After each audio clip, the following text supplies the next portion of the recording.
एक दिन माँ फातिमा की बहन कुलसुम के घर एक बड़े भोज का आयोजन किया गया। उस समय के धनी लोग उस भोज में उपस्थित थे। सभी को आमंत्रित किया गया और धीरे धीरे सभी लोग भोजन के लिए मेजबान के पास आने लगे। पैगंबर सल्लल्लाहु अलैहि वसल्लम भी वहां गए। उन्होंने वहां सभी को देखा। तब कुलसुम ने पैगंबर सल्लल्लाहु अलैहि वसल्लम को देखा, अलैहि वसल्लम को सलाम किया और कहा, ऐ अल्लाह के रसूल, मेरे पिता, मुझे बहुत खुशी है कि आप आए हैं। आप यहाँ बैठिए। प्यारे दोस्तों, हम में से बहुत से लोग जानते हैं और बहुत से नहीं जानते। कुसुम धन के मामले में बहुत आत्मनिर्भर थी। दूसरी ओर माँ फातिमा बहुत गरीब थी, लेकिन बहुत गरीब होने के बावजूद वह अपने दैनिक उपदेश और ईमान में हमेशा दृढ़ रही। माँ फातिमा जन्नत की रानी है, जो जन्नत में जन्नत की सभी महिलाओं का प्रतिनिधित्व करेंगी। कुलसुम के घर में अलग अलग रंगों के भोजन का आयोजन किया जा रहा था। नबी सल्लल्लाहु अलैहि वसल्लम ने फरमाया, माँ कुलसुम, आपने सबको यहाँ बुलाया है। मैं सबको देख सकता हूँ। शहर से अलग अलग लोग यहाँ आए हैं। आपकी दावत में शामिल होने के लिए हर कोई अच्छा बुरा खाना जरूर खाएगा और यहाँ से जाएगा। आपने निस्संदेह एक बहुत ही सुंदर और अच्छा आयोजन किया है। आपने यहाँ किसे आमंत्रित किया है?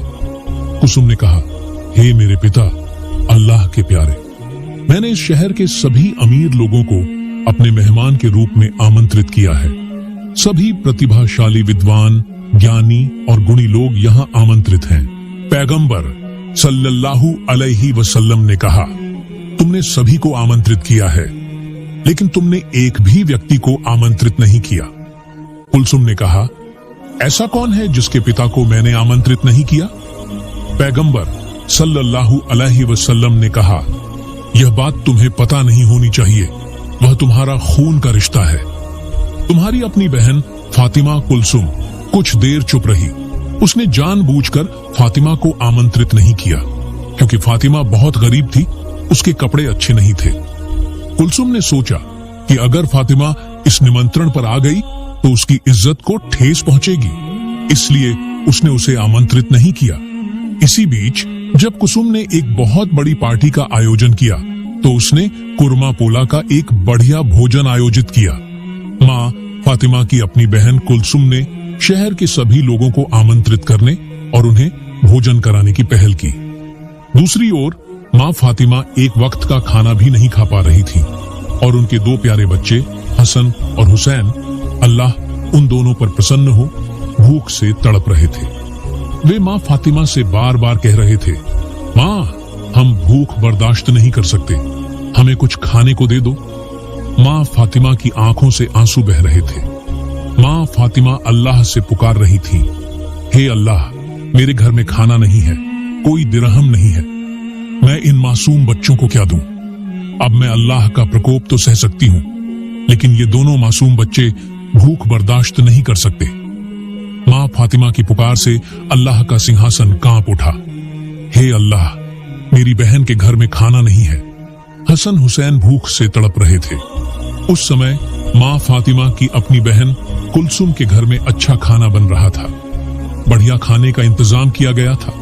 बहुत से लोग आए थे और उन्हें निमंत्रण मिला था, लेकिन माँ फातिमा की बहन कुलसुम ने उन्हें आमंत्रित नहीं किया, क्योंकि वह गरीब थी। नबी सल्लल्लाहु अलैहि वसल्लम ने कुलसुम से कहा, तुमने माँ फातिमा को न बुलाकर गलती की है। क्योंकि वह तुम्हारी अपनी बहन है, तो यहाँ आने वाले सभी लोगों को भी आना चाहिए, तुम्हें उसे बुलाना चाहिए था।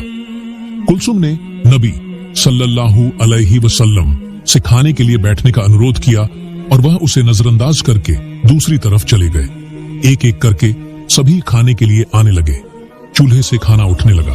कुलसुम खुद सब कुछ देखने लगी। नबी सल्लल्लाहु अलैहि वसल्लम उदास मन से वहां खड़े रहे। वह वहां कैसे खाएगा? और सबसे प्यारी बेटी माँ फातिमा जो वहां नहीं आई, उनके पोते हसन और हुसैन भूख से मर रहे थे। यह लाचारी देखकर नबी सल्लल्लाहु अलैहि वसल्लम के दिल में बहुत दर्द हुआ। फिर जब हसन हुसैन माँ फातिमा के पास भूख से चिल्ला रहे थे, माँ फातिमा को कोई और रास्ता न सूझा तो उन्होंने चूल्हे पर गर्म पानी उबालना शुरू कर दिया और हसन हुसैन से कहा, लो अब्बू, थोड़ी देर में खाना तैयार हो जाएगा, तुम पहाड़ के पास जाकर खेलो, जब खाना बन जाएगा तो मैं तुम्हें बुला लूंगी। दरअसल चूल्हे पर खाना नहीं था, माँ फातिमा बस गर्म पानी उबाल रही थी, क्योंकि लड़कों को कुछ समझाना था कि उनके घर में खाना नहीं है। वह बस यह नजारा देख रही थी और सबकी आंखें नम हो रही थी। दूसरी ओर उनकी अपनी बहन के घर में खाने की तैयारी शुरू हो गई। फिर सबको खाना खिलाने के लिए जब कुलसुम खाने के कटोरे के पास गईं, तो वह घटना देखकर हैरान रह गई, क्योंकि जब वह खाने के बर्तन के पास गई और एक एक करके खाने का बर्तन उठा रही थी, तो उसने देखा कि सारा पका हुआ खाना, पोला, कूरमा, मांस सब कुछ पत्थर में बदल गया था। उसने कहा, हे भगवान, यह कैसे संभव है? यह कैसे हुआ? सारा खाना कुछ देर पहले ही पकाया गया था। मैं खाना छोड़ते समय अपने पिता से बात कर रही थी, अब सारा खाना कोयले में क्यों बदल गया है? यह किसका श्राप है? शहर से अलग अलग लोग वहां खाना खाने आए हैं, सभी खाने का इंतजार कर रहे हैं। अगर मैं उन्हें अभी खाना नहीं दे पाई तो मेरी इज्जत कुछ नहीं रहेगी। तब कुलसुम पवित्र पैगंबर मोहम्मद सल्लल्लाहु अलैहि वसल्लम के पास गई। उसने पैगंबर से कहा, हे मेरे पिता, जाइए, अब मुझे क्या करना चाहिए? मैं इतनी परेशानी में क्यों हूं? मुझे कुछ भी समझ नहीं आ रहा है। पवित्र पैगंबर मोहम्मद सल्लल्लाहु अलैहि वसल्लम ने अपनी बेटी कुलसुम से कहा, क्यों माँ, क्या हुआ है? तुम इतनी उदास क्यों दिख रही हो? मुझे सब कुछ बताओ। कुलसुम ने फिर कहा, मैंने जो खाना बनाया था वह रसोइयां पका रहा था, सारा खाना लगभग तैयार था। जब मैंने तुमसे बात की तो मैं सबको परोसने के लिए खाने के पास गई। मैंने जाकर खाने के डिब्बों से एक एक करके ढक्कन हटाने शुरू किए। फिर मैंने देखा कि सारा खाना कोयले में बदल गया है। अब मैं इन आमंत्रित मेहमानों को क्या खिलाऊं? मैं उन्हें क्या जवाब दूं? इतने बड़े शहर के धनी लोग, बुद्धिमान लोग आ गए हैं। अगर मैं उन्हें अभी खाना नहीं खिला पाया तो मेरा मान सम्मान कुछ भी नहीं रहेगा। कृपया मेरी मदद करें। अब मैं क्या कर सकता हूं? पवित्र पैगंबर सल्लल्लाहु अलैहि वसल्लम सब कुछ समझ गए। फिर उन्होंने कहा, माँ कुलसुम, तुमने बहुत बड़ी गलती की है कि तुम्हारी गलती से अल्लाह का सिंहासन हिल गया है। अल्लाह तुमसे बहुत नाराज हो गया है और इसीलिए वह नाराज हो गया है। तुमने अपनी बहन फातिमा को इस मेजबानी में यह कहकर नहीं बुलाया कि वह गरीब है। वह दिन रात खाती है उसका मासूम बच्चा हसन हुसैन। अच्छा बुरा तो दूर, वह दिन में 2 बार भी नहीं खा सकता। फिर भी तुमने अपनी बहन के बेटों को अपनी मेजबानी में नहीं बुलाया। तुमने शहर के सभी लोगों को आमंत्रित किया और तुमने उसे इसीलिए नहीं बुलाया क्योंकि वह गरीब है और उसके कपड़े अच्छे नहीं हैं। वह बहुत दुखी है क्योंकि उसके मासूम बच्चे भूख से तड़प रहे हैं। यह घटना अल्लाह के ध्यान में आ गई है। अल्लाह जो सारे जहान का रब है नाराज हो गया है। इसीलिए अल्लाह जो सारे जहान का रब है ने तुम्हारे सारे खाने को कोयले में बदल दिया है। तब कुलसुम ने कहा, हे अल्लाह, मैंने इतना सोचा नहीं था। हे अल्लाह के नबी, कुछ करो इसका हल निकालने के लिए। नबी सल्लल्लाहु अलैहि वसल्लम ने कहा, इसका एकमात्र रास्ता माँ फातिमा के पास है। केवल वही सभी समस्याओं का समाधान कर सकती है। जरूर अल्लाह जो सारे जहान का रब है सब कुछ सुलझा देगा। तब कुलसुम माँ फातिमा के घर दौड़ी। वह वहां गई और माँ फातिमा को बुलाया। माँ फातिमा घर से बाहर आई। तब माँ फातिमा ने कहा, अरे मेरी बहन, तुम इतनी उदास क्यों दिख रही हो? इस असमय समय पर तुम मेरे घर पर हो। आज तुम्हारे घर पर एक बड़ा भोज हो रहा है। कुलसुम फिर रो पड़ी और बोली, अरे बहन, मुझे माफ कर दो। मैंने सबको अपने घर बुलाया है, मैं तुम्हें नहीं बुला सकी। मुझसे बहुत बड़ी गलती हो गई है। फातिमा, अल्लाह उनसे प्रसन्न हो, ने तब कहा, नहीं नहीं, कोई बात नहीं, मैं बहुत गरीब हूँ। शहर के अमीर लोग आपके बुलावे पर आए हैं। अगर मैं वहां जाती हूँ तो आपकी इज्जत को ठेस पहुंच सकती है। मैं यह समझ गई हूँ। मुझे आप पर कोई गर्व नहीं है बहन। तब कुलसुम ने कहा, अभी इन बातों पर बात करने का समय नहीं है, मुझे माफ कर दीजिए। मैंने आपको आमंत्रित नहीं किया था। अलविदा। महान अल्लाह सारे जहान का पालनहार मुझसे नाराज है। जब भी मैं सबको खाना खिलाने जाती हूँ तो देखती हूँ कि मेरा सारा खाना कोयले में बदल गया है। तुम तुरंत वहां जाओ, मेरे पिता पैगंबर मोहम्मद सल्लल्लाहु अलैहि वसल्लम वहां है। हे मेरी बहन, अगर तुम अभी वहां नहीं जाती तो यह समस्या हल नहीं होगी और मैं शहर में किसी को खाना नहीं खिला पाऊंगी। वे सब आ गए। अगर तुम उनमें से किसी को भी खाना नहीं खिला सकते तो तुम्हारी अपनी बहन कुसुम का कोई सम्मान नहीं होगा। ये सुनकर माँ फातिमा बोली, ठीक है, मैं तुम्हारा दर्द समझती हूँ, निराश मत हो, देखते हैं क्या किया जा सकता है। यह कहकर माँ फातिमा हसन हुसैन को लेकर कुलसुम के घर की ओर चल पड़ी। फिर कुलसुम के घर पहुंचकर माँ फातिमा ने देखा पैगंबर मोहम्मद सल्लल्लाहु अलैहि वसल्लम माँ फातिमा का इंतजार करते हुए खड़े थे। माँ फातिमा वहां गईं और पैगंबर मोहम्मद को सलाम किया और कहा, हे मेरे पिता, मेरा सलाम स्वीकार करें। पैगंबर मोहम्मद सल्लल्लाहु अलैहि वसल्लम ने माँ फातिमा के अभिवादन का उत्तर दिया और कहा, माँ फातिमा, आप आ गई हैं, मैं आपका इंतजार कर रहा था। माँ फातिमा बोली, अरे अब्बा, मैं आ गई हूँ। कुलसुम मुझे बुलाने मेरे घर गई थी, वो मुझे ला रही है।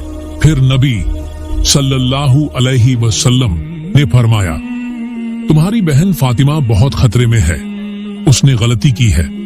मैं खुद जानता हूँ कि उसका ऐसा करना सही नहीं था। दुनिया के रब को भी तुम्हारे दुख से दुहक है। तुम्हारी बहन कुलसुम ने गलती की है, उसने तुम्हें यहाँ नहीं बुलाया, उसने घमंड में आकर पाप किया है। ईमान वालों का रब तुम्हारे दुख से नाराज है। आज के मेजबान के शहर के गणमान्य लोग आ गए हैं। वे आज तुम्हारी बहन के यहाँ दोपहर का भोजन करने वाले हैं, लेकिन वे खाएंगे कैसे? मेजबान के लिए पकाया गया सारा खाना कोयले में बदल गया है।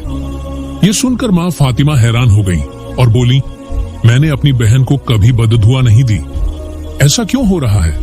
पवित्र पैगंबर मोहम्मद सल्लल्लाहु अलैहि वसल्लम ने कहा, माँ फातिमा, तुमने बददुआ नहीं दी, बददुआ की कोई जरूरत नहीं थी, लेकिन एक माँ होने के नाते हसन हुसैन की भूख के लिए तुम्हारी चीखें सारे जहान के रब अल्लाह के स्तंभों को हिला दिया।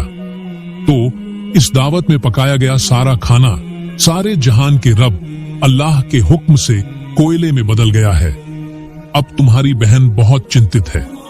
अगर वह इतने सारे आमंत्रित मेहमानों को खाना नहीं खिला सकती तो उसका मान सम्मान खत्म हो जाए। तब माँ फातिमा ने पैगंबर से कहा, मेरे पिता जानते हैं कि अब मुझे क्या करना है। नबी सल्लल्लाहु अलैहि वसल्लम ने फरमाया, अगर तुम दिल से कुलसुम को माफ कर दो और अल्लाह से दुआ करो तो शायद सारे जहान के रब अल्लाह तुम्हारी सारी मुश्किलें हल कर देंगे। तब माँ फातिमा ने कहा, ठीक है पिताजी, मैं उस जगह जा रही हूँ जहाँ खाना पकाया जा रहा था, जहाँ सारा खाना कोयले में बदल गया था। अपनी बहन कुलसुम को साथ लेकर माँ फातिमा उस जगह गई, अल्लाह का नाम लिया और बिस्मिल्लाह कहा, सारे खाने को कपड़े से ढक दिया और अल्लाह से दुआ की। फिर उन्होंने कुलसुम से कहा, खाने से कपड़ा हटा दो। जब कुलसुम खाने से कपड़ा हटाया तो देखा कि सारा खाना जो कोयले में बदल गया था अपनी पुरानी अवस्था में लौट आया है। कुलसुम ने अल्लाह का शुक्रिया अदा किया और माँ फातिमा और अल्लाह का शुक्रिया अदा किया। फिर उन्होंने कुलसुम से कहा, बहन, अब सभी मेहमानों को खाना परोस दो। कुलसुम ने फातिमा का शुक्रिया अदा किया और कहा, मुझे माफ कर दो बहन, मैं अपने घमंड और धन के लालच में अंधी हो गई थी। फिर माँ फातिमा और कुसुम पवित्र पैगंबर सल्लल्लाहु अलैहि वसल्लम के पास आईं। पवित्र पैगंबर सल्लल्लाहु अलैहि वसल्लम ने माता फातिमा का शुक्रिया अदा किया और अल्लाह के प्रति अपनी कृतज्ञता व्यक्त की। एक दिन हजरत अली रदिमर्स ने फातिमा को बुलाया और कहा, हे फातिमा, मैंने सुना है कि कुछ कैदी पैगंबर सल्लैपी के पास आए हैं। तुम दिन भर कड़ी मेहनत करती रही हो, रोटी पीसती रही हो और तुमने अपना कर फेंक दिया है। अपने पिता को मत बताना कि वह कौन है, वह हमारे लिए एक गुलाम का इंतजाम कर देंगे। तब फातिमा ने हजरत अली के निर्देशों का पालन किया और पैगंबर के दरबार के लिए निकल पड़ी। लेकिन फातिमा इतनी शर्मीली थी कि वह पैगंबर सल्लान को कुछ नहीं बता सकी। इसलिए दरबार में जाने के बजाय हजरत फातिमा अपने घर वापस चली गईं। तब हजरत अली रजीमंडर को एहसास हुआ कि फातिमा पैगंबर सल्लमन को कुछ बताने में बहुत शर्मीली है। तब हजरत अली रजीमंडर ने कहा, आओ फातिमा, हम पैगंबर सल्लल्लाहु अलैहि वसल्लम को एक गुलाम के बारे में बताते हैं। उन्होंने कहा, आओ फातिमा, हम पैगंबर सल्लल्लाहु अलैहि वसल्लम को एक गुलाम के बारे में बताते हैं। दोनों पैगंबर के दरबार के लिए निकल पड़े। फातिमा रजसी और हजरत अली रजसी पैगंबर के दरबार में आए और उन्हें एक दासी के बारे में बताया। पैगंबर रजसी ने इस प्रस्ताव को स्वीकार करने से इनकार कर दिया। तब हजरत अली रजसी और हजरत फातिमा रजसी बड़े अदब के साथ पैगंबर के दरबार से विदा होकर अपने घरों को लौट गए। अगले दिन पैगंबर रजसी फातिमा के घर आए। फिर वे फातिमा के पास गए और कहा, माँ, मैं तुम्हें कुछ तस्बीह पढ़ने के लिए दे रहा हूँ। अगर तुम ये तस्बीह नियमित रूप से पढ़ोगी तो अल्लाह सारे जहां का रब तुम्हारे घर पर हमेशा अपनी रहमत और बरकत बरसाएगा। फिर फातिमा रजीबान ने उत्सुकता से पैगंबर से तस्बीह पढ़ना सीखा। कुछ दिनों बाद हजरत अली रजीबान ने अपने साथियों से कहा, अल्लाह की कसम, जिस दिन से हमने ये तस्बीह पढ़ना शुरू किया है, हमारे घर की सारी जरूरतें दूर हो गई हैं और हमारे सारे दुख दर्द कम हो गए हैं। एक बार 2 दिन भूखे रहने के बाद पैगंबर रजसी माँ फातिमा के घर गए। उस दिन माँ फातिमा के घर में भी खाना नहीं था, लेकिन पैगंबर रजादियान को देखकर माँ फातिमा समझ गईं कि उनके पिता बहुत भूखे हैं। पैगंबर रज्जी फातिमा के घर आए और समझ गए कि फातिमा के घर में खाना नहीं है। तब पैगंबर रज्जी मुस्कुराए और फातिमा से कहा, हे फातिमा, मैं इसी रास्ते से गुजर रहा था, मुझे लगा कि मैं तुम्हें देख लूंगा। यह कहकर पैगंबर रज्जी फातिमा के घर से चले गए। ये सब खत्म हो गया था, लेकिन माँ फातिमा समझ गई कि पैगंबर उनके घर भूखे आए हैं। फिर फातिमा नमाज पढ़ने बैठ गई। 2 रकअत नमाज पढ़ने के बाद उन्होंने अल्लाह दुनिया के रब से दुआ की और कहा, ऐ दुनिया के रब, मुझे जितना हो सके उतना कष्ट दो, लेकिन मेरे पिता को कोई कष्ट मत दो। जब माँ फातिमा ने नमाज पूरी की तो उन्होंने देखा कि कोई उनके घर आया है और उन्हें खाना दे गया है। इतना सारा खाना देखकर फातिमा बहुत खुश हुई और उन्होंने पैगंबर को बुलाया। पैगंबर घर आए और पूछा, मुझे यह खाना किसने दिया? तब फातिमा ने कहा, पिता, ईसा मसीह की माता मरियम ने मेरे लिए वहीं से खाना भेजा है जहां से अल्लाह भेजता था। तब मेरे पैगंबर समझ गए, अल्लाह दुनिया के रब ने फातिमा के लिए जन्नत में खाना भेजा है। तब मेरे पैगंबर हजरत फातिमा अल्लाह उनसे प्रसन्न हो और हजरत अली अल्लाह उनसे प्रसन्न हो, हसन हुसैन अल्लाह उनसे प्रसन्न हो, सभी ने पेट भर खाना खाया। इतना स्वादिष्ट खाना खाने के बाद माँ फातिमा अल्लाह उनसे प्रसन्न हो ने अल्लाह उनसे प्रसन्न हो का शुक्रिया अदा किया। फातिमा ने देखा कि सबके खाने के बाद भी काफी खाना बचा हुआ था। फिर फातिमा ने अपने पड़ोसियों को बुलाया और उन्हें सारा खाना दे दिया। पड़ोसी इतना स्वादिष्ट खाना खाने के बाद माँ फातिमा की तारीफ करने लगे। प्यारे दोस्तों, कुलसुम के मेजबान वाली इस घटना का जिक्र कई इस्लामी ग्रंथों में मिलता है। अगर आपको वीडियो पसंद आया हो तो चैनल को जरूर सब्सक्राइब करें। अल्लाह हम सभी को अपने बताए रास्ते पर चलने की तौफीक अता करे।